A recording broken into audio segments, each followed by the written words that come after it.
இன்றைக்கி நம்ம வீட்டில் லஞ்சு பார்த்திங்கன்னா ஒயிட் ரைஸு உருண்டை குழம்பு கீரை பொரியல் தான் செஞ்சுருக்கேன்.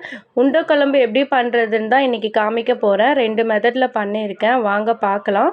இந்த கிளாஸில் தான் பருப்பு எடுத்து ஊற வச்சுருக்கேன். குட்டி குட்டியாக தேங்காய் கட் பண்ணி வச்சுருக்கேன். அந்த பருப்பில் பச்சை மிளகா உப்பு போட்டு அரைச்சிக்கிறேன். குட்டி குட்டியாக கட் பண்ண தேங்காயில் அந்த மசாலா போட்டு கொஞ்சமாக வெங்காயம் போட்டு கலரி தனியாக எடுத்து வச்சுட்டேன். இப்போது குழம்புக்கு ஏற்ற மாதிரி தேங்காய், வெங்காயம், பூண்டு, இஞ்சி, தக்காளி போட்டு நல்லா அரைச்சிக்கிட்டு, அரைச்சதில் கொஞ்சம் மஞ்சள்தூள், தனியாத்தூள், மிளகாத்தூள், காஷ்மீரி மிளகாத்தூள் போட்டு நல்லா அரைச்சிக்கோங்க.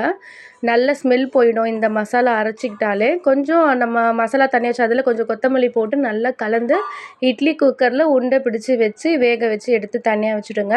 குழம்புக்கு கடாயில் எண்ணெய், வடகம், பூண்டு, ஆனியன், அரைச்ச மசாலா போட்டு நல்லா எண்ணெயிலே வதக்கிக்கோங்க. கொஞ்சம் சால்ட் உப்பு போட்டு தண்ணி கொஞ்சம் போட்டுக்கோங்க. கொஞ்சமாக புளி எடுத்து கரைச்சி ஊற்றி தேவைக்கேற்ப தண்ணி போட்டு உருண்டை போட்டிங்கன்னா செம்மையாக இருக்கும் குழம்பு. கண்டிப்பாக ட்ரை பண்ணுங்கள். வேக வச்ச உருண்டையும் குழந்தைங்களுக்கு கொடுங்க. தேங்க்யூ ஃபார் வாட்சிங்.